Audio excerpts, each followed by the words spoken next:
dalam hidupku, ku bersyukur.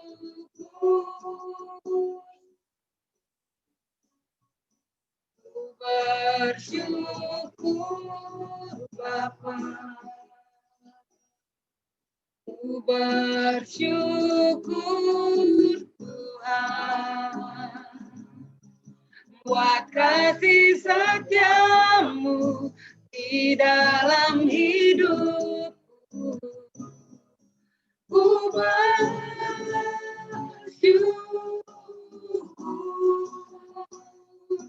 Bapa. Dari awal kita angkat pujian dikatakan, banyaklah yang kau buat Tuhan. Banyaklah yang kau buat di dalam hidupku. Rancangan indahmu terjadi di hidupku. Bapa yang mengerti segala yang ku perlu, kasih-Mu sempurna nyata dalam hidupku. Sama-sama katakan, ku bersyukur. Ku bersyukur Bapa, ku bersyukur.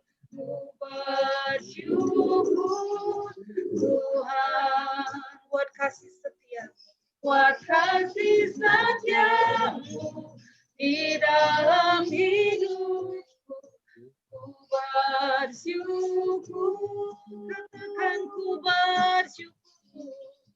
Ku bersyukur Bapa, ku bersyukur Tuhan, buat kasih setiamu di dalam hidupku. Bersyukur. Ku bersyukur, ku bersyukur Bapa, ku bersyukur Tuhan, buat kasih setiamu di dalam hidupku. Ku bersyukur, katakan ku bersyukur. Ku bersyukur Bapa, ku bersyukur Tuhan, buat kasih setiamu di dalam hidupku. Ku bersyukur, ku bersyukur. Sekali lagi katakan, ku bersyukur. Katakan Bapa, Bapa. Mari sembah Tuhan. Engkau baik Tuhan, kami bersyukur kepadamu. Terima kasih. Mari bersyukur saudaraku. Kita bersyukur kepada Dia. Apapun yang terjadi, Engkau tetap baik buat kami Tuhan. Terima kasih Tuhan. Kami memuji kebesaran-Mu, Yesus. Semua anak-anak-Mu yang hadir, kiranya Engkau memberkati Tuhan. Engkau mengurapi, Engkau memberkati. Berkati setiap anak-anak-Mu di rumah kami masing-masing Tuhan. Haleluya Yesus. Yesus. Terima kasih Tuhan. Oh, Engkau baik. Katakan Engkau baik Tuhan. Engkau sangat baik Yesus.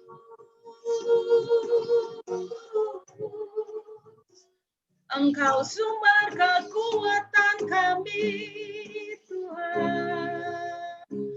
Engkau sumber kekuatan kami Tuhan. Engkau gunung batu kami Tuhan. Haleluya. Haleluya. Syukur bagi nama-Mu. Tuhan Yesus Engkau baik. Engkau sangat baik Tuhan. Engkau baik dalam hidup kami Bapa. Bahwa apapun yang terjadi kami tetap mau berkata Engkau baik. Urapi setiap kami di tempat kami masing-masing Tuhan. Kami memuji Engkau, Engkau menjamah kami. Kami memuji Engkau, Engkau menyembuhkan kami. Kami memuji Engkau, Engkau memberikan jalan keluar buat kami Tuhan. Karena Engkau satu-satunya kekuatan kami, sumber kekuatan kami dan jalan keluar buat kami. Terima kasih Bapa. Terima kasih berkati sekali lagi setiap umat-Mu yang menyembah Tuhan pagi hari ini. Dan kami siap menyembah Tuhan, memuji Tuhan dengan sorak-sorai, sama-sama katakan amin. Tangan di tempat saudara masing-masing katakan haleluya, yes. Hanya Kau milikku di surga. Tiada yang ku miliki di bumi, hanya Kau. Tak ku andalkan kekuatanku, namun yang pasti Kau tetap selama. Allah sumber kuatku, Allah sumber kuatku, Allah sumber kuatku dan bagianku selama. Allah sumber kuatku, Allah sumber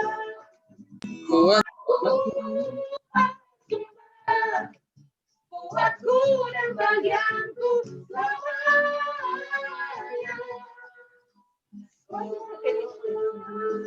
Dari awal kita akan pujian ini katakan hanya Kau milik kami di surga dan di bumi. Katakan yes.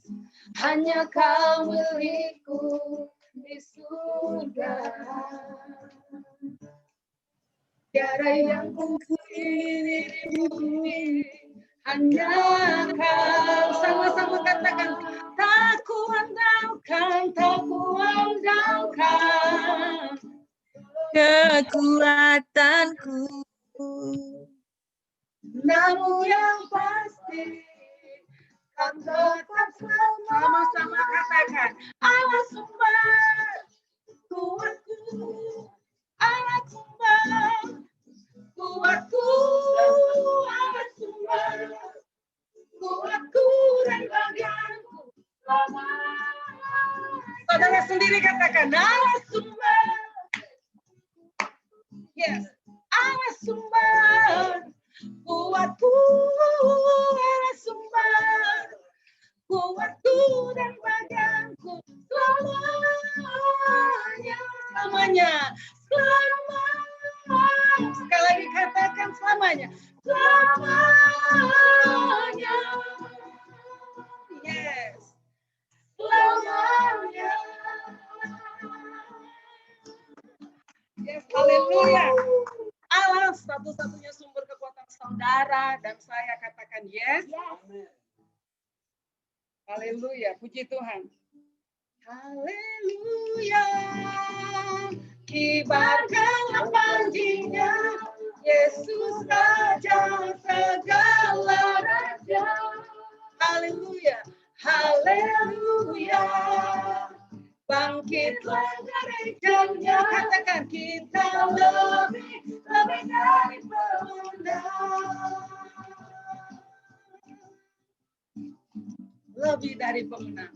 Lebih dari pemenang dalam segala perkara.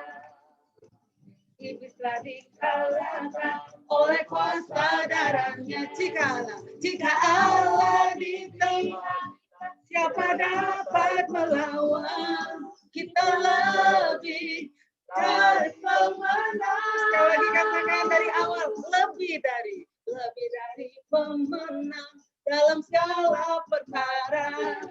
Amin. Iblis telah dikalahkan oleh kuasa darahnya. Jika Allah di pihak kita, tidak ada. Yes, kita lebih dari pemenang. Sama-sama katakan, haleluya. Kibarkan pujinya, Yesus Raja segala raja. Haleluya, haleluya. Bangkitlah gerejanya, kita lebih dari pemenang. Dari awal kita angkat pujian katakan lebih dari pemenang. Lebih dari pemenang dalam segala perkara. Yes, amen. Iblis telah dikalahkan. Kami percaya Tuhan. Kami percaya Tuhan. Tidak ada dari pemenang. Yuk, lambaikan tangan kita katakan. Haleluya. Kibarkan panjinya, Yesus Raja segala raja. Haleluya. Bangkitlah gereja. Saya katakan, saya lebih dari pemenang. Saya lebih dari pemenang. Kita lebih dari pemenang. Katakan yes. Haleluya. Buat Tuhan kita yes. Kita akan siapkan hati kita menyembah Tuhan saudaraku dan bersiap untuk tabur benih oleh firman Tuhan. Terima kasih Tuhan. Terima kasih Tuhan. Hanya sukacita yang menguatkan kami untuk berjalan hari-hari ini Bapa. Hanya rasa syukur dan pujian yang membuat kami dapat berdiri tegak berkata Engkau baik. Dan Engkau curahkan segala kasih sayang-Mu buat setiap kami Bapa. Hari-hari ini, masa depan kami, pekerjaan, keluarga, dan anak-anak kami, bahkan pendidikan kami. Terima kasih Bapa. Terima kasih Tuhan Engkau baik. Mari sembah Tuhan. Haleluya. Kami bersyukur. Haleluya. Yesus Engkau baik. Bapa Engkau baik. Engkau sungguh baik Tuhan Yesus. Engkau yang tahu setiap keberadaan anak-anak-Mu hari ini Tuhan. Engkau tahu yang sakit, Engkau tahu yang sedang membutuhkan jalan keluar. Semuanya Engkau tahu Bapa. Hari ini kami datang menyembah-Mu. Haleluya Tuhan. Terima kasih. Terima kasih Tuhan. Kami bersyukur. Kami bersyukur Tuhan. Karena hanya itu kekuatan kami. Syukur dan pujian bagi nama-Mu. Yesus Engkau baik. Terima kasih Tuhan. Terima kasih Tuhan. Kemanakah aku dapat pergi? menjauhi rohmu yang suci. Kau sahabat dan kau dekat. Katakan dan kau dekat. Dan kau dekat. Bahkan seluruh pengabdianku. Bahkan seluruh pengabdianku tak bisa membalas kesetiaanmu. Mulia dan berharga, katakan sungguh besar, pengorbananmu bagiku terlalu dalam untuk dimengerti. Sungguh besar, indah, sungguh indah yang kau pikirkan tentangku. Tak terselami bagiku. Sungguh indah. Dari awal katakan, kemanakah kami dapat pergi Tuhan? Kemanakah aku dapat pergi? Menjauhi rohmu yang kau sahabat.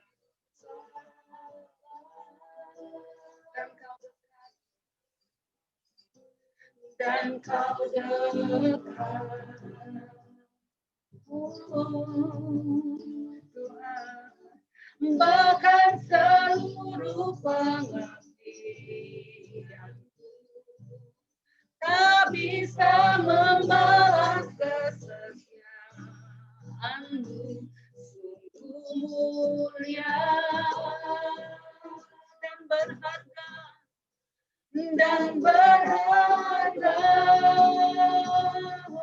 Sungguh benar, sungguh kuasa pengorbananmu bagiku terlalu dalam untuk dimengerti. Sungguh besar hati kami memujimu, Tuhan, yang kau pikirkan tentangku tak terselami bagiku. Sungguh indah,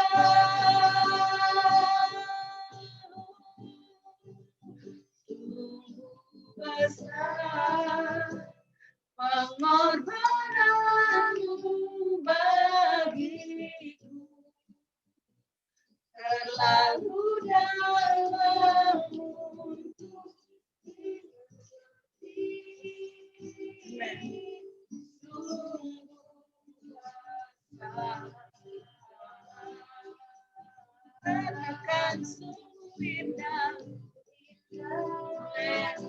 yang kau pikirkan kami tak terselami bagiku. Sungguh indah. Sekarang dia saudara ya katakan, sungguh besar pengorbananmu Tuhan. Sungguh besar pengorbananmu, Kau baik Tuhan. Terlalu dalam untuk dimengerti. Sungguh besar,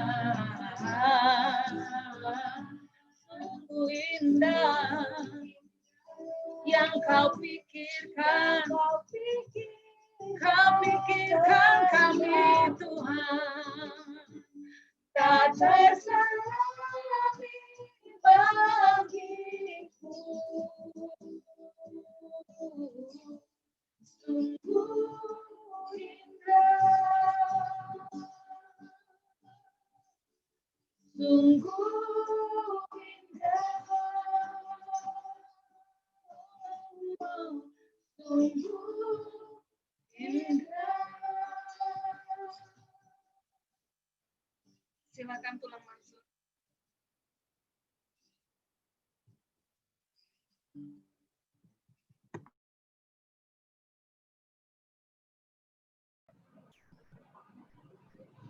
Mari kita satukan hati kita dalam doa. Bapa, kami bersyukur Kau mengizinkan kami untuk hidup sampai saat ini, Tuhan, dalam keadaan sehat dan baik.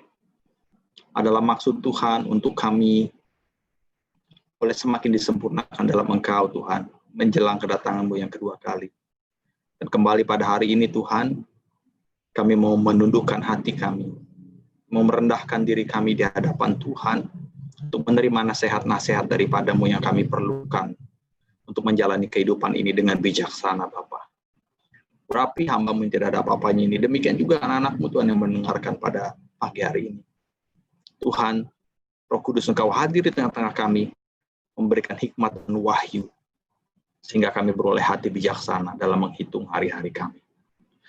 Kami tolak segala kuasa yang bukan daripada-Mu bersama-sama di dalam nama Tuhan Yesus Kristus.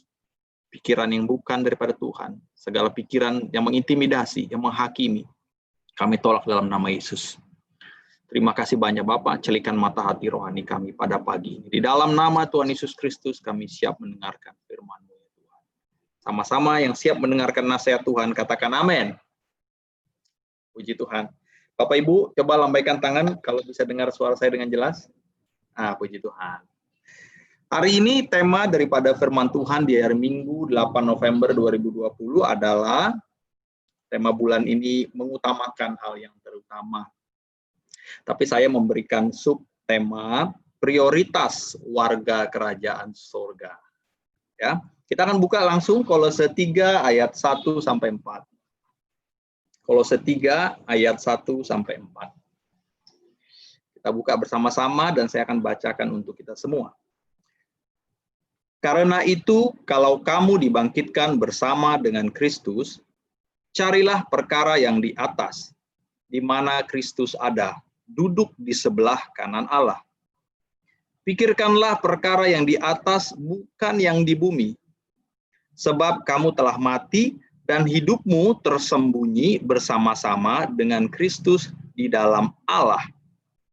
Apabila Kristus yang adalah hidup kita menyatakan diri kelak, kamu pun akan menyatakan diri bersama-sama dengan Dia di dalam kemuliaan. Kita maju sedikit ke ayatnya yang ke-15 sampai 17 ya. Saya bacakan. Hendaklah damai sejahtera Kristus memerintah dalam hatimu. Karena untuk itulah kamu telah dipanggil menjadi satu tubuh dan bersyukurlah. Hendaklah perkataan Kristus diam dengan segala kekayaannya di antara kamu, sehingga kamu dengan segala hikmat mengajar dan menegur seorang akan yang lain, dan sambil menyanyikan mazmur dan puji-pujian dan nyanyian rohani, kamu mengucap syukur kepada Allah di dalam hatimu.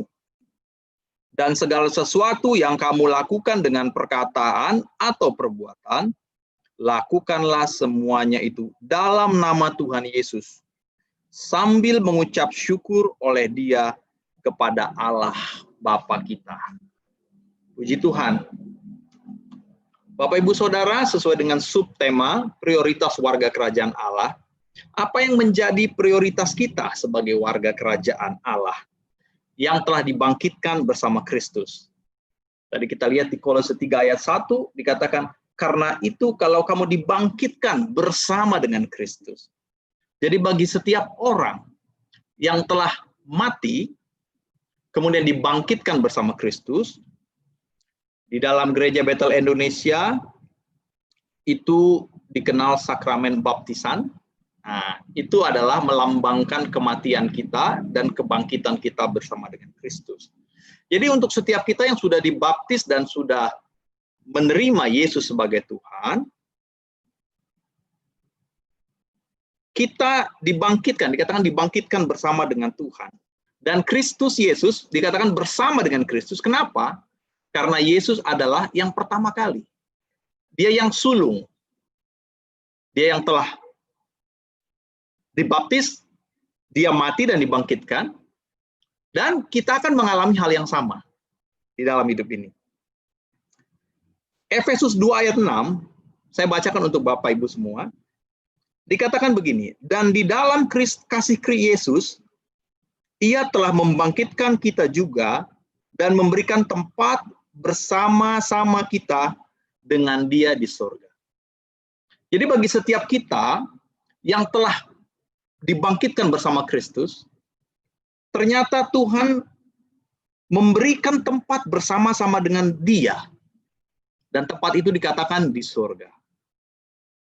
Jadi Bapak Ibu, bagi kita yang sudah percaya Yesus dibaptis, kita bukan lagi warga dunia. Terjadi peralihan status. Yang tadinya kita warga bumi, yang fana, kita menjadi warga kerajaan surga, yang kekal. Katakan amin. Dahsyat ya. Perubahan status dari yang tadinya kita warga dunia menjadi warga surga. Jadi kita semua yang telah diselamatkan adalah warga kerajaan surga. Di Filipi 3 ayat 20, firman Tuhan berkata begini. Karena kewargaan kita adalah di dalam surga. Dan dari situ juga kita menantikan Tuhan Yesus Kristus sebagai juru selamat. Yes. Lebih jelas lagi berkata ya, Filipi 3:20. Jadi kewargaan kita adalah di dalam sorga. Dan ternyata dari tempat itu juga kita menantikan Tuhan Yesus. Tapi kenyataannya kita sekarang belum di sorga. Kita masih di bumi. Apa yang Alkitab sedang ajarkan kepada kita hari ini melalui ayat Filipi 3:20?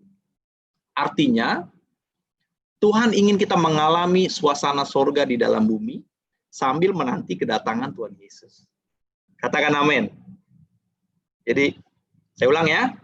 Maksud dari Filipi 3:20 ini adalah karena kita menantikan Tuhan dari sana katanya, di surga. Kenyataannya kita hidup di bumi. Tuhan mau mengajar kita bahwa Tuhan ingin kita merasakan suasana sorga di tengah keluarga kita, di tengah pekerjaan kita, di tengah pelayanan kita. Merasakan secuplik daripada suasana surga dalam hidup kita. Dan Tuhan rindu untuk membagikan suasana surga ini kepada orang-orang di sekitar kita. Nah, kita lanjut ya.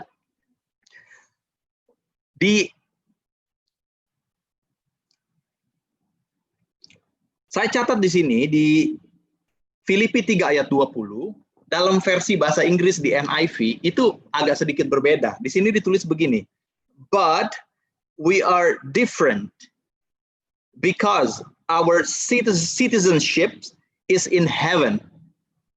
And from then we eagerly wait the coming of the Savior, the Lord Jesus Christ. Jadi agak beda. Kalau Filipi 20 dikatakan karena kewargaan kita adalah di dalam surga, tapi di NIV dia bilang gini, but we are different. Tapi kita berbeda. Karena our citizenship, karena kewarganegaraan kita adalah surga. Wih, merinding ya kita dengarnya. Coba colek dulu kanan kirinya, ini penghuni surga semua nih. Coba sebelah kanan kiri kita ini. Lihat muka-mukanya, kita akan ketemu dia di surga nanti. Nah, jadi saya catat 2 poin pertama, kita berbeda. Memang kita nggak sama dengan dunia, nggak boleh sama, beda. Yang kedua, dari sana, from heaven, dari surga kita menantikan akan janji keselamatan Allah. Tapi selama kita hidup di dunia, Tuhan ingin kita merasakan sukacita surga, damai sejahtera surga, janji-janji Tuhan yang digenapi dalam hidup kita merasakannya dengan maksimal. Nah, kembali ke prioritas. Prioritas warga dunia itu adalah hal-hal duniawi, Bapak Ibu. Ya. Terdiri dari hal-hal yang sifatnya sementara. Semua yang ada di dunia ini, termasuk tubuh yang kita pakai ini, sifatnya hanya sementara. Ya. Dari kenyataan itulah muncul bisnis-bisnis peluang. Suplemen kesehatan supaya muka kencang, gitu. Asuransi supaya kalau mati bisa ninggalin ini itu. Proteksi income lah namanya katanya, supaya kalau kita nanti kena sakit perut, income kita tidak terganggu. Nah, datang dari ketakutan, kekhawatiran dunia. Bukan artinya nggak bagus, yang kerja di asuransi, monggo lanjutkan, nggak masalah. Tapi jangan takut-takutin orang ya, sampaikan yang benar aja. Nah, prioritas dunia itu hanya untuk hal-hal duniawi. Orang mau tampil cantik, tampil ganteng, mukanya mulus terus, pakai baju yang rapi terus, gitu ya. Naik kendaraan yang nyaman, tenang, enak, gitu ya. Pakai perhiasan yang cantik-cantik, nggak ada yang salah sih dengan semua itu. Tapi kalau itu menjadi fokus atau prioritas, itu problem. Tapi kebalikannya, warga kerajaan surga, prioritasnya adalah hal-hal yang bersifat kekekalan, immortal. Hal yang nanti kita akan hidupi atau kita alami atau kita jalani sepanjang masa dan tidak berkesudahan bersama Tuhan di surga nanti, kekal. Di Kolose 1 ayat 3, Kolose 1 ayat 3 dikatakan begini, kami selalu mengucap syukur kepada Allah Bapa kita, Tuhan Yesus Kristus, setiap kali kami berdoa untuk kamu. Ya, jadi Paulus berkata kepada orang percaya di Kolose 3 ayat yang ke-1 tadi, dibangkitkan, ketika kita dibangkitkan bersama dengan Kristus, kita memikirkan perkara di atas, bukan yang di bumi. Memikirkan perkara-perkara yang di atas, bukan di bumi. Paulus menetapkan fondasi pengajarannya, ya. Jadi fondasi pengajarannya di Kolose ini dimulai mengenai prioritas warga kerajaan surga.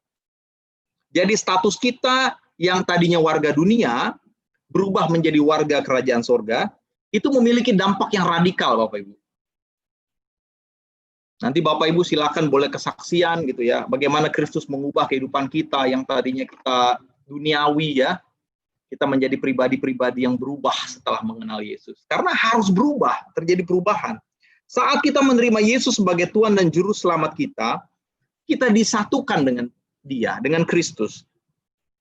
Sehingga apa yang terjadi dengan Kristus akan terjadi juga dengan kita. Yesus dimuliakan. Yesus dipenuhi dengan Roh Kudus. Yesus berjalan dengan kuasa Allah, menyembuhkan, mendoakan orang, mengadakan mujizat. Itu terjadi dengan kita. Namun juga jangan yang enak-enaknya aja. Yesus juga dihina. Yesus bahkan dijatuhkan oleh bangsanya sendiri, bangsa Israel. Ya, Yesus bahkan dikhianati oleh muridnya sendiri. Jadi ada proses yang mendahului itu semua, mendahului kemuliaan. Nah, kita mati bersama dengan Kristus di salib. Yesus membayar lunas kematian akibat dosa. Jadi kita harusnya tadinya binasa, kita mati, namun Kristus membayar lunas dan melepaskan kita dari belenggu dosa. Ini penting, ya. Yang kedua, saat Yesus datang kali kedua, kita semua akan dibangkitkan dalam tubuh kemuliaan. Inilah pengharapan kita. Ini tercantum juga di dalam pengakuan iman Gereja Bethel Indonesia. Oh, Yesus akan datang untuk kali kedua dan membangkitkan gerejanya. Kita akan diubahkan masuk ke dalam tubuh kemuliaan. Jadi status kita harus berdampak pada cara kita hidup. Kita harus melepaskan baju dosa. Yang tadinya baju kita penuh dengan noda dosa, sama sekali diganti dengan baju yang baru. Pakaian. Tuhan Yesus banyak bicara mengenai ilustrasi mengenai pakaian. Ini bicara mengenai kita mengenakan kebenaran, kita mengenakan pengampunan, kita mengenakan belas kasihan, kita mengenakan kerendahan hati, dan kemudian yang terakhir kita mengenakan kasih. Makanya orang Kristen kalau dia sudah bertobat beda Bapak Ibu. Kalau mobilnya keserempet sedikit, Dia nggak ngamuk-ngamuk kayak orang dunia begitu, kayak orang gila gitu ya, ngambil kunci roda gitu mau pukul orang, enggak. Dia bisa kesel, dia bisa marah, tapi dia nggak pukul-pukul orang, nggak maki-maki, nggak taman safari gitu keluar, udah nggak lagi. Nah, proses ya. Kemudian juga orang Kristen udah berubah. Kalau tadinya dia suka pelit begitu ya, nanti ada ayatnya saya baca. Dia sekarang suka memberi, murah hati, dan lainnya dan sebagainya dan selanjutnya ya. Jadi di Kolose 3 ayat 4 sampai 14 itu sangat jelas bahwa baju yang kita kenakan sekarang setelah kita berubah kewarganegaraan adalah baju kebenaran, pengampunan, belas kasihan, kerendahan hati dan kasih. Orang akan mengenali kita dari baju yang kita pakai, dari tabiat yang kita pakai, yang kita pakai dan kita gunakan, dengan tingkah laku kita, karena status kita mempengaruhi kehidupan kita.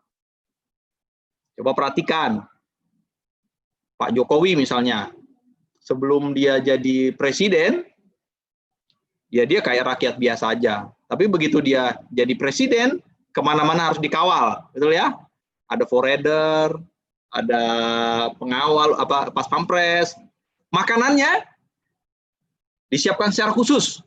Nah, tapi ternyata yang menikmati bukan hanya Pak Jokowi, anaknya juga yang bukan presiden menikmati juga, ya. Anaknya ikut kena hormat juga gitu. Kalau bapak dihormat, dia ikut kena hormat juga gitu. Kalau mau jalan juga dikawal. Anak presiden itu menerima pengawalan dari pas pampres ya. Jadi kita sebagai anak-anak kerajaan Allah, anak-anak Tuhan, yang tadinya biasa-biasa aja, sekarang jadi luar biasa.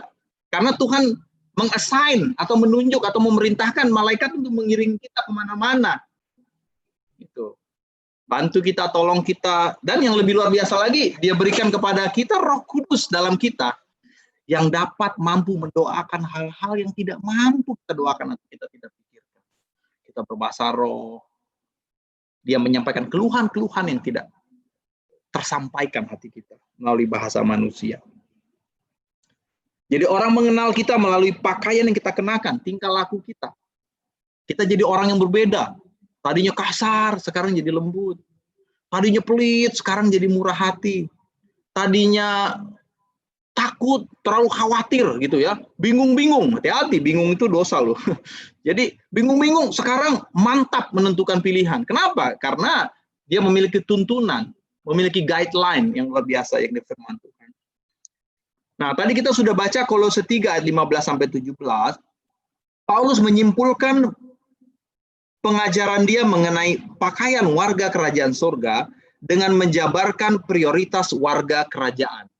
Ya. Jadi prioritas itu sama dengan fokus. Ya, katakan fokus. Prioritas itu sama dengan fokus. Nah, orang yang fokus, dia akan memberikan waktu dan perhatian untuk perkara itu. Benar nggak? Contoh, kalau anak kita lagi ujian, lalu kita bilang, anak ini sedang fokus belajar. Artinya apa?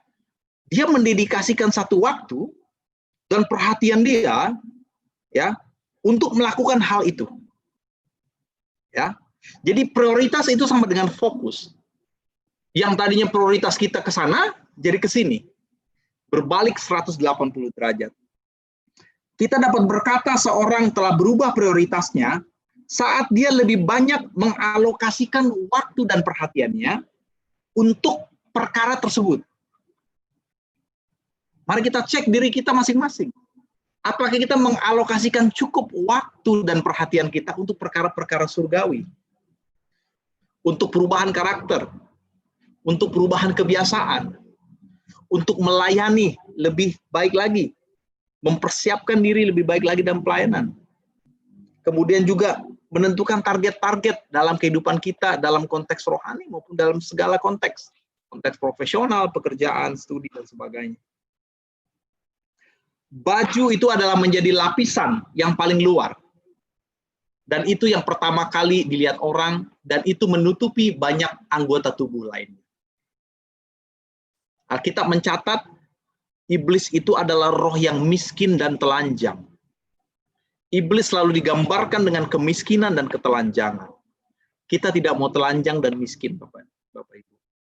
Kita mau memakai pakaian rohani yang tadi saya sudah sampaikan, ya.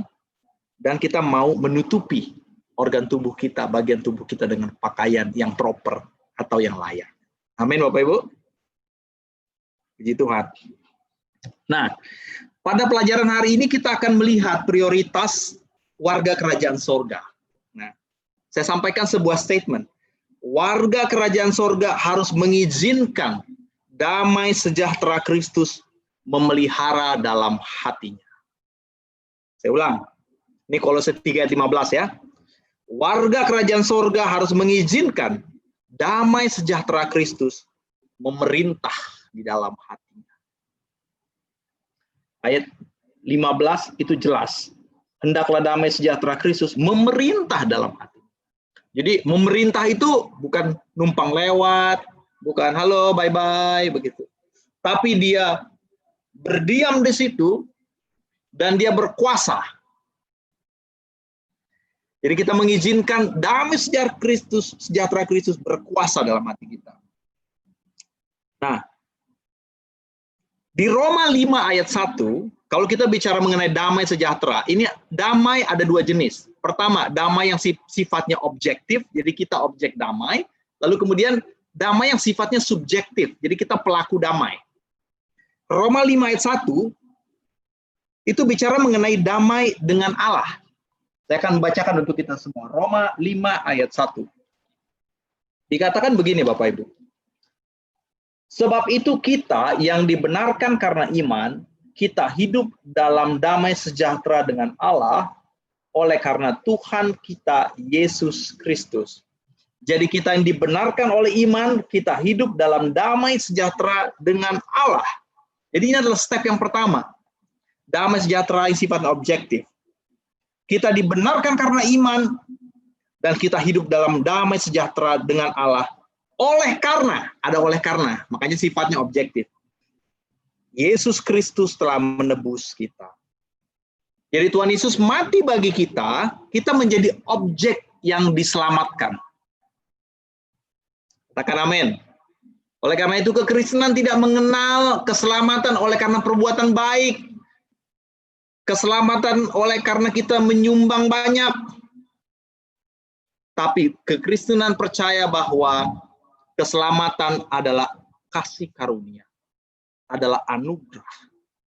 Kita tidak mampu membeli keselamatan kita. Tapi Yesus mati bagi dosa-dosa kita. Membayar lunas. Saya mau lihat tangan-tangan yang sudah dibayar lunas dan bersuka cita. Yes, haleluya. You are forgiven. Oke, next. Step yang kedua. Damai sejahtera yang sifatnya subjektif. Subjek ya. Itu ada di Yohanes 14 ayat 27. Saya baca untuk kita. Yohanes 14 ayat 27 berkata begini Bapak Ibu. Damai sejahtera ku tinggalkan bagimu. Damai sejahtera ku berikan kepadamu.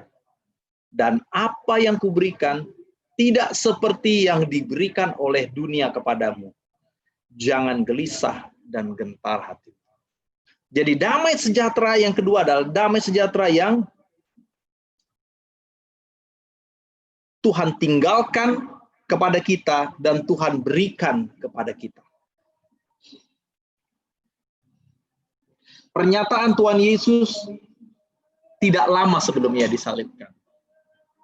Yohanes 16, kemudian kita buka sampai ke di pasalnya yang ke Yohanes ke 17, itu terjadi peristiwa penangkapan dan penyaliban Yesus. Jadi nggak lama sebelum Yesus ditangkap dan disalibkan, dia melepaskan damai sejahtera kepada murid-muridnya. Karena dia tahu murid-muridnya akan segera tergoncang imannya. Dia membutuhkan damai sejahtera. Nah, damai di dalam dunia itu tergantung keadaan. Kadang kalau pekerjaan kita lagi baik, target-target penjualan kita tercapai, anak-anak baik, keluarga kita baik, kita merasakan damai. Namun saya mau katakan, Yesus Kristus Dia menjadi miskin supaya kita jadi kaya. Dia menderita supaya kita bisa lepas dari penderitaan. Dia ditinggal murid-muridnya supaya kita bisa memiliki fellowship satu dengan yang lain. Dia dikhianati oleh bangsa Israel. Karena yang menyalibkan Yesus adalah tuntutan bangsa Israel saat itu, tuntutan para imam. Bahkan ia juga disakiti dan dilukai oleh bangsa Romawi. Dan pada saat dia di atas kayu salib, dia katakan, Allahku, mengapa engkau meninggalkan aku? Jadi Yesus menanggalkan segala kemuliaannya, dia menjadi paling miskin di antara yang termiskin, supaya kita beroleh damai sejahtera Allah hari ini. Now, kita nggak perlu lagi miskin, kita nggak perlu lagi menderita, kita nggak perlu lagi binasa, karena Yesus sudah membayar itu semua dengan lunas. Amin.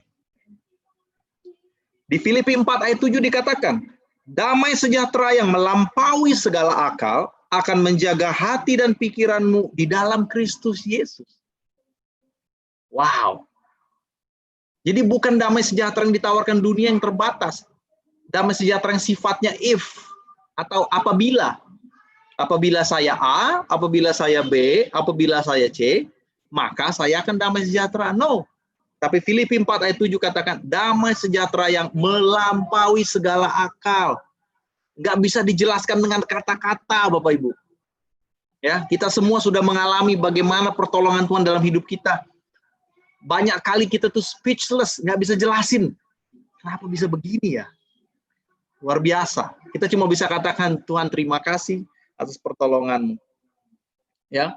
Jadi damai sejahtera Allah akan menolong kita pertama saat kita mengalami ketakutan.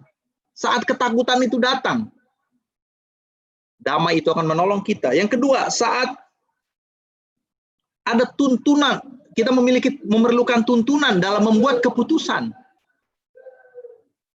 Kita selalu diajarkan, apabila kita ingin mengambil keputusan-keputusan penting, ambil waktu untuk merenung. Nah, disitulah kita menerima damai sejahtera Allah. Tuhan, penuhi saya dengan damai sejahtera-Mu, supaya saya dapat memberikan keputusan-keputusan yang terbaik. Baik itu keputusan dalam keluarga, baik itu keputusan menyangkut pekerjaan kita, baik itu keputusan terkait studi kita, baik itu keputusan dalam kehidupan sosial kita, yang kita berkeluarga, keluarga besar kita. Kita memerlukan damai sejahtera agar keputusan kita menjadi keputusan yang terbaik, Bapak Ibu Saudara. Nah, ada 5 hal yang saya catat di sini tentang bagaimana cara kita mengizinkan damai sejahtera Allah berkuasa.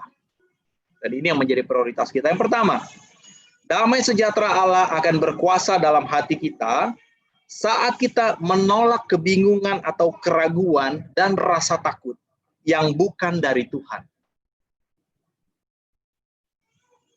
Amsal 12 ayat 25. Berkata begini, Bapak Ibu.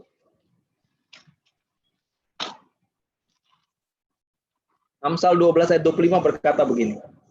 Kekhawatiran dalam hati membungkukkan orang, tetapi perkataan yang baik menggembirakan dia. Kekhawatiran dalam hati orang itu membungkukkan, membuat orang nggak berdaya, membuat orang lemes, membuat orang putus asa, membuat orang hilang semangat. Saat terjadi kebingungan dan keraguan dalam hati kita, yang pertama harus kita lakukan adalah kita hardik dan kita tolak. Ingat, kebingungan itu bukan dari Tuhan. Ya. Kekhawatiran dalam hati membungkukkan orang, tetapi perkataan yang baik menggembirakan. Saya mau kasih ilustrasi. Kalau anak raja, ada nggak anak raja yang takut nggak makan? Takut lapar? Anak raja nih. Nggak ada, Bapak Ibu. Karena dia tahu bapaknya raja, bapaknya kaya, bapaknya berkuasa, takut lapar itu sesuatu yang nggak ada dalam kamus anak raja. Apalagi kalau Bapa kita adalah penguasa alam semesta. Alasan apakah yang membuat kita takut menjalani kehidupan ini? Nggak ada, Bapak Ibu. Karena di dalam Kristenan, segala sesuatunya pasti. Bahkan keselamatan kita adalah keselamatan yang pasti. Yang kedua, damai sejahtera Allah akan berkuasa dalam hati kita saat kita hidup di dalam atmosfer doa. Nah, ini yang bahasa kerennya adalah keintiman lah ya, intimacy. Selalu berada dalam hadirat Allah, di dalam doa, pujian, penyembahan. Beberapa aspek tentunya, waktu-waktu khusus dalam doa dan pujian, maupun waktu-waktu sepanjang hari. Jadi, tidak putus-putusnya kita melibatkan Tuhan dalam segala aktivitas kita. Tadi kita sudah baca, lakukan segala sesuatu di dalam nama Yesus. Kamu mau kerja, katakan dalam nama Yesus. Tuhan, saya mau kerja. Saya mau menghasilkan, saya mau goalkan ini. Project ini. Tuhan, saya mau ujian dalam nama Yesus. Saya sudah belajar, saya mau menghasilkan hasilan terbaik. Apalagi? Cita-cita kita, katakan dalam nama Yesus. Jadi bagi orang yang rohani, segala sesuatu memiliki nilai rohani. Amin. Nah, Filipi 4 ayat 6 dikatakan, nyatakanlah segala keinginanmu di dalam doa dan permohonan dengan ucapan syukur. Jadi segala sesuatu kita bawa kepada Tuhan, bukannya kita jadi flaky gitu, artinya bentar-bentar Tuhan, bentar-bentar Tuhan, tapi benar. Kita memiliki doa yang khusus, spesifik, dan doa yang sifatnya sepanjang hari. Tuhan kita tuh luar biasa. Kita nggak harus kayak Farisi gitu. Sorry ya, saya mau berdoa dulu. Lalu ambil air, cuci kuping, cuci tangan gitu. Wah, agamawi sekali. Enggak, kita. Oh Tuhan, saya mau deal bisnis nih. 2 menit lagi, saya lagi nunggu orang meeting nih. Dalam nama Yesus. Saya dapat ini. Gitu. Amin. Tuhan, saya mau ujian. Bawa segala sesuatu dalam doa dan ucapan syukur. Ucapkan syukur, terima kasih Tuhan. Saya masih bisa kerja, masih ada yang gaji, saya masih bisa sekolah, bayar sekolah. Puji Tuhan, terima kasih. Orang Kristen harus belajar membawa segala sesuatu dalam doa. Segala sesuatu dalam doa. Mau beli rumah, berdoa dulu, jangan salah nanti. Beli rumah akibatnya malah jadi berperkara kan repot juga gitu kan.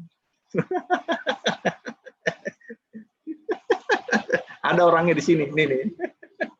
Salah saya. Tobat gitu. Kita harus selalu ada dalam atmosfer doa dan penyembahan sepanjang hari. Kalau lagi nyetir mobil setel lagu-lagu pujian, jangan setel si Katy Perry gitu. Oh, pusing dengernya kita, ya kan? Nyanyi, oh it's all about the money, terus, duit terus gitu kan. Jangan denger lagu-lagu rohani yang membangkitkan iman. Jangan denger lagu pulangkan saja. Gitu kan. Lagu-lagu melo gitu, aduh kacau. Yang ketiga, damai sejahtera Allah akan berkuasa dalam hati kita saat kita berlatih berpikir tentang kebenaran. Berlatih. Namanya latihan itu Bapak Ibu, yang nggak ada lah orang sekali latihan lah. Seorang pemain bulu tangkis, seorang pemain bola, olahragawan, guru, berlatih mengajar. Mana ada latihan sekali langsung bisa? Enggak. Main bola, pertama kali latihan, nendangnya mencong-mencong begitu ya. Main bulu tangkis, mau pukul itu, koknya, nggak kena-kena gitu. Latihan terus, lama-lama menjadi makin baik. Makanya ada istilah practice makes perfect. Orang bisa karena biasa. Jadi harus dilakukan. Harus dilatih. Filipi 4 ayat 8 sampai 9. Saya bacain ya.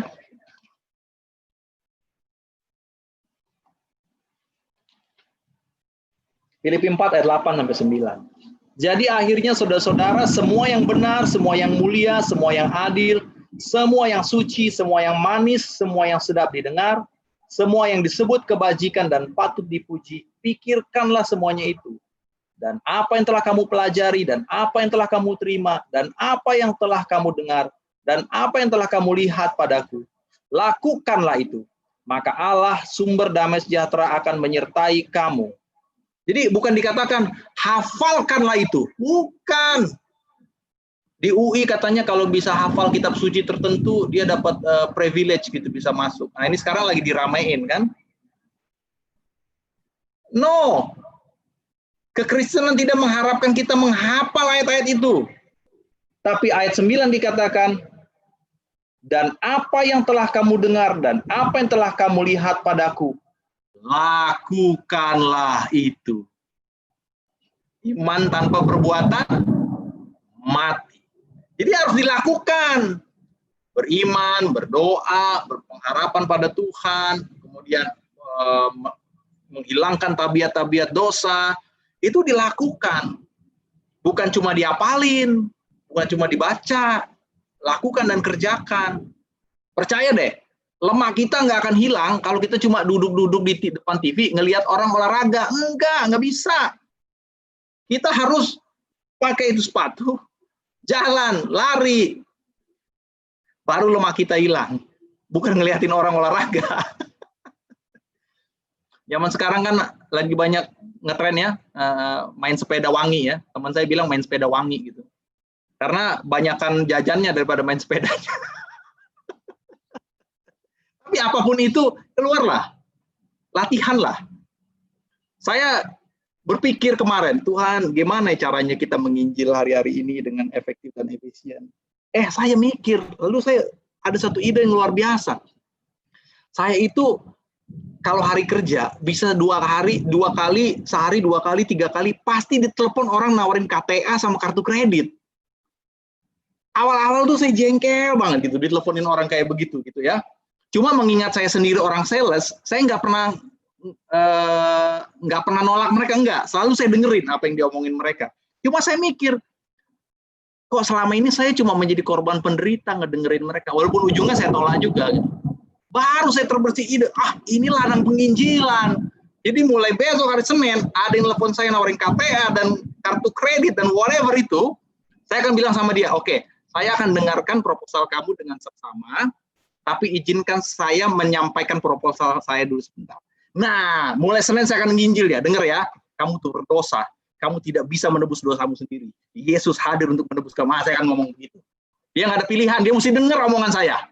Karena setelah dia dengar saya, baru dia boleh ngomong. Tolong ya Bapak Ibu ya, mulai Senin begitu ya, praktekin. Dengerin aja.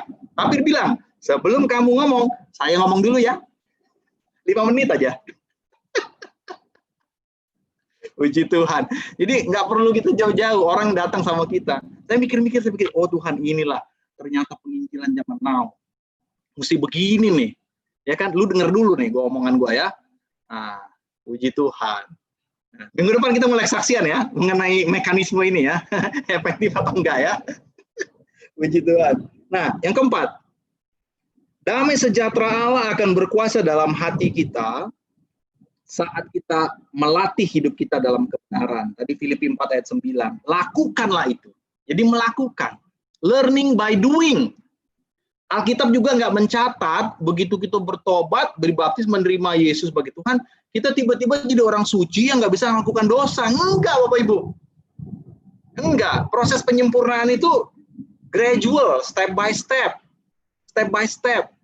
Ada ilustrasi, kita nggak bisa larang burung terbang-terbang di atas kepala kita.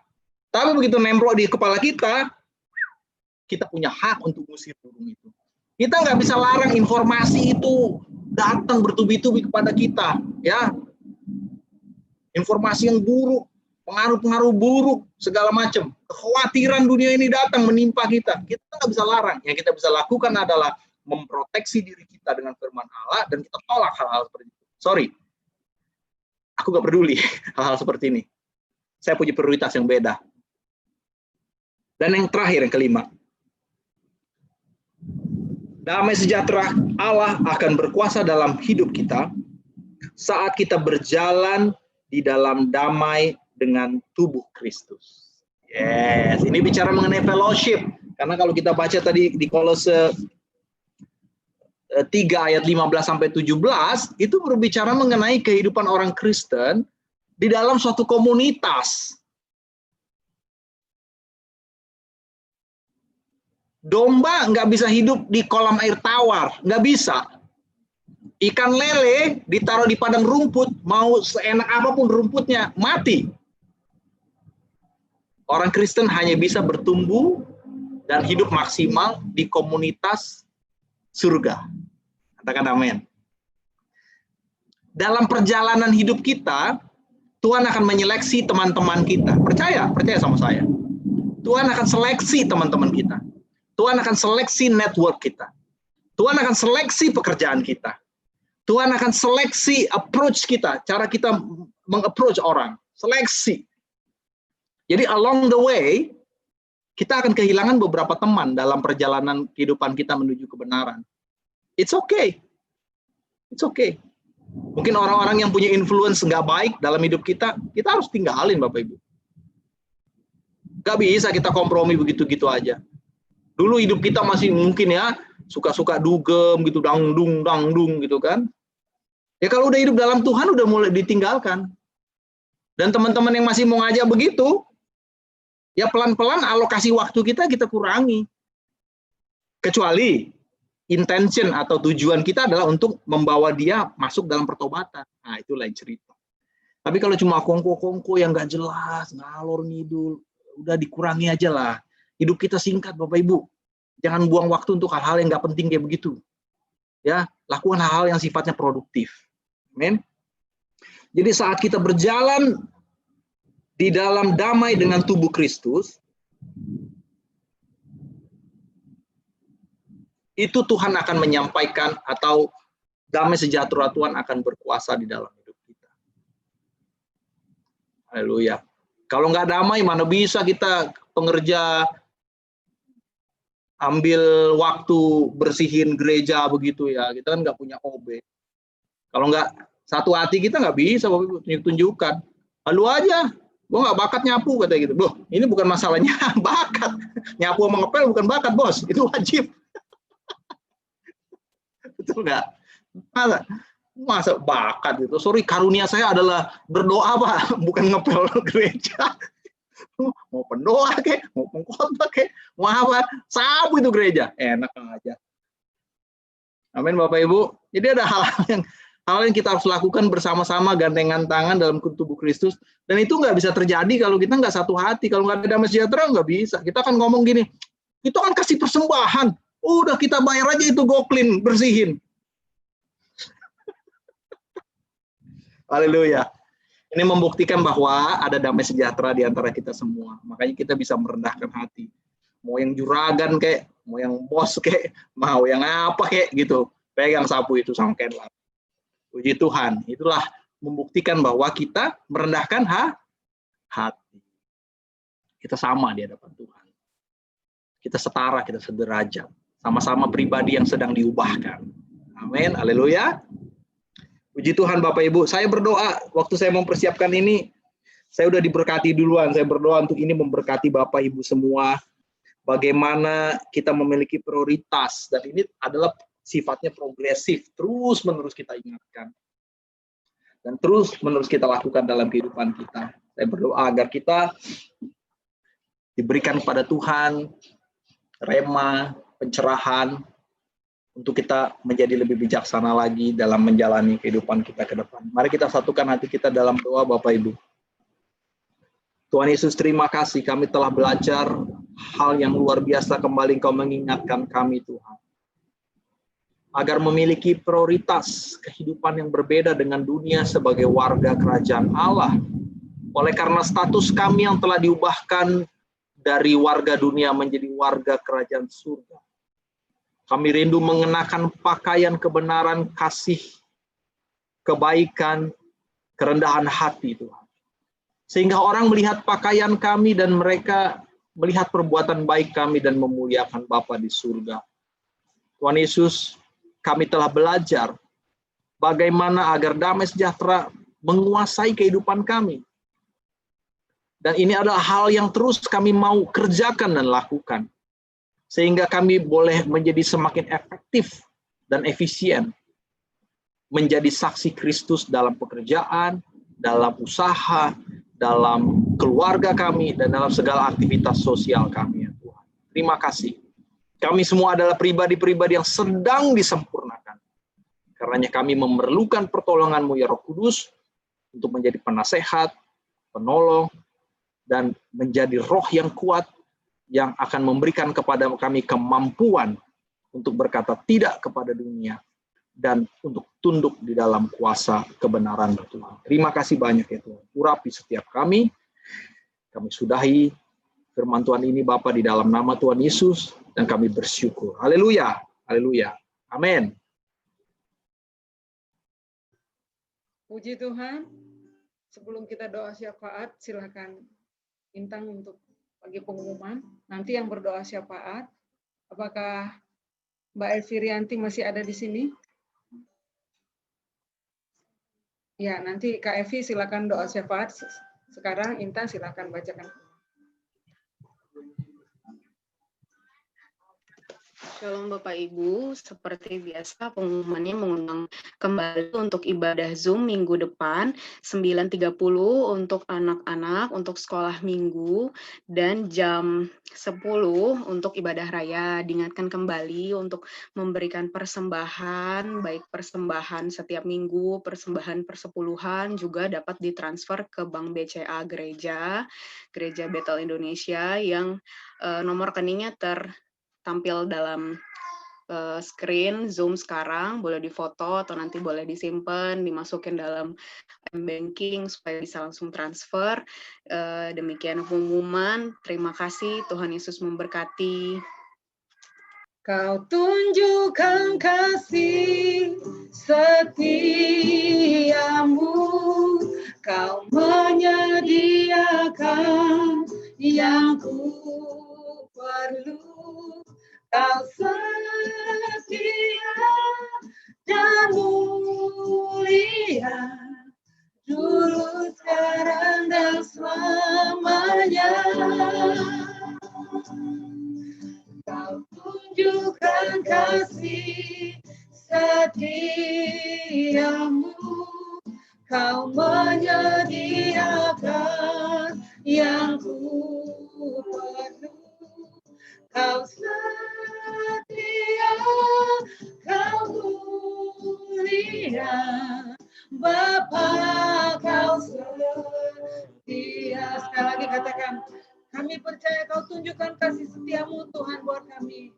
Katakan, Kau tunjukkan kasih setiamu, Kau menyediakan yang ku perlu. Kau setia, Kau mulia, dulu, sekarang, dan selamanya. Kau tunjukkan kasih setiamu,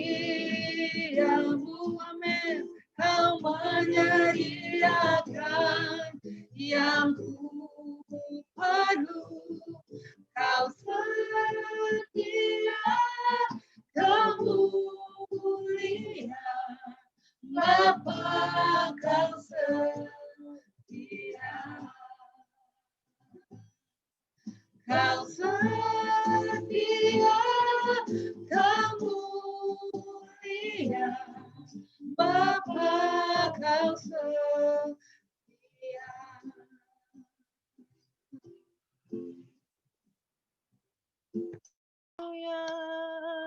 Terima kasih Tuhan. Terima kasih Yesus. Bapak kami mengucap syukur buat hari ini ya Tuhan. Kau sudah menegur kami, Kau sudah mengingatkan kami kembali bahwa kami bukan berasal dari dunia ini, tapi kami berasal dari kerajaan-Mu ya Tuhan. Dan biarlah Tuhan damai sejahtera kerajaan-Mu Tuhan, damai sejahtera Kristus nyata dalam setiap kehidupan kami, pribadi lepas pribadi. Apapun keadaan kami saat ini, kami tetap percaya Tuhan bahwa sukacita damai sejahtera-Mu nyata atas hidup kami ya Tuhan. Tuhan pimpin kami sepanjang minggu ini Tuhan, agar kami boleh beroleh Tuhan kemenangan demi kemenangan bersama Engkau Tuhan. Setiap keluarga-keluarga di lingkungan Antioquia Ministry Tuhan, Kau berkati Tuhan. para suami, bapak-bapak Kau berkati, ibu-ibu semua, anak-anak juga Kau berkati ya Tuhan. Pimpin keluarga-keluarga ini menjadi keluarga-keluarga yang luar biasa ya Tuhan. Apapun keberadaannya, apapun keadaannya, kami percaya Tuhan, pemeliharaan sukacita Allah selalu nyata dalam setiap keluarga-keluarga. Tuhan, kami juga berdoa Tuhan buat bangsa kami Tuhan, berkati bangsa kami Tuhan, berkati Indonesia Tuhan, sukacita Tuhan, sukacitamu tidak hanya bagi kami tapi juga bagi seluruh bangsa Indonesia Tuhan, damai sejahtera Kristus Tuhan nyatakan buat bangsa kami Tuhan. Tuhan, di bulan ini Tuhan, menuju akhir tahun Tuhan, kami percaya Tuhan akan terjadi kegerakan-kegerakan rohani, akan terjadi mujizat-mujizat Allah, akan terjadi kesembuhan yang luar biasa Tuhan. Kami percaya Tuhan, dalam keadaan pandemi sekalipun Tuhan, bangsa kami tetap akan naik Tuhan, bangsa kami akan terus Tuhan maju Tuhan bersama Engkau Tuhan. Berkati Presiden, berkati para Menteri Tuhan, berkati juga anggota DPR Tuhan, gubernur Tuhan, semua pemimpin bangsa kami Kau berkati Tuhan. Kami berdoa juga buat gereja kami Tuhan, buat gembala pembina kami, para wakilnya Tuhan, gembala rayon Jawa Barat Tuhan, berserta para wakilnya juga Tuhan, pimpin Tuhan, semua Tuhan pimpin. Tuhan kami berdoa buat gembala kami Tuhan, Pak Diben Elabi Tuhan, beserta Pak istri dan anak-anak Tuhan, terus berkati gembala kami secara luar biasa. Apapun yang diperbuat, yang dikerjakan oleh Pak Diben, Kau buat berhasil Tuhan. Damai sejahtera, sukacita, kemenangan demi kemenangan Tuhan Kau nyatakan untuk Pak Diben Elabi beserta istri dan anak-anaknya. Menjadi keluarga yang luar biasa. Setiap pekerjaannya, penggembalaannya di GBI Antioquia Ministry juga Tuhan, jamah Tuhan, lawat Tuhan, berikan visi misimu Tuhan untuk gembala kami. Berkati juga para pengerja Tuhan, Kau berkati Pak Mansur Tuhan, beserta keluarga Pak Lukas, beserta keluarga Tuhan, Pak Thomas, beserta keluarga Tuhan, Intang Tuhan, Fani, Melisa, Ibu Sinta Tuhan, semua jamah Tuhan berkati apapun yang mereka perbuat, Kau buat berhasil, karena persekutuan dengan Allah jerih lelahnya tidak akan sia-sia. Tuhan, saat-saat ini Tuhan kami hanya mengandalkan Engkau, kami tidak mengutamakan dunia ini dan kami tidak mengandalkan dunia ini karena semuanya akan sia-sia. Tapi bersama Engkau kami cakap menanggung segala perkara. Sebelum kami selesaikan ibadah ini ya Tuhan, kami rindu menerima berkat melalui hamba-Mu yang Kau kasihi.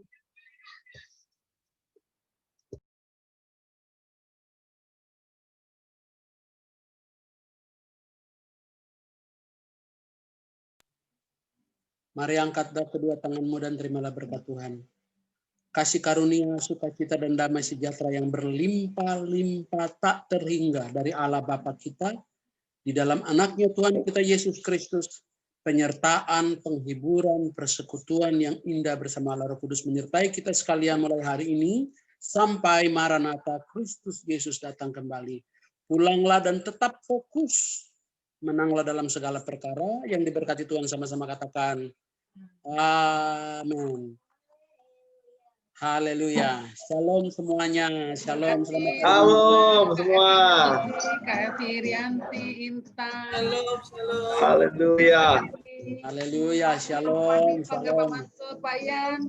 Shalom. Lainnya, friendly. Shalom, Evi di Bali, Pak Yan. Selamat Pak hari Yan, Pak Denny, ya. Shalom Pak Denny. Ini udah mulai hujan nih di Pondok Gede nih. Di sana hujan juga ya. Shalom Mama Michelle. Sudah dan mulai Bapak mendung. Michelle. Ini udah gerimis tipis di sini. Hujan berkat ya hari Minggu Shalom hujan. Evi Bali. Apa kabarmu Evi di Bali sana? Oke, puji Tuhan. Pak Yan, Ibu Yan, Ibu Lini. Haleluya ya, shalom. Semangat. Musim hujan, jangan keluar-keluar, banjir di mana-mana. Iya, ya. Mama Christian, mantap. Semangat terus, fokus. Ya, shalom, Tuhan berkati kita semua ya. Selamat hari Minggu, Oke. Tuhan berkati. Selamat hari Minggu semua. Selamat hari Minggu. Selamat makan siang. Tuhan berkati. Selamat berlibur. Iya. Ya, Oke, shalom, selamat hari Minggu. Bang Yuda, rekamannya nih. Fokus dong.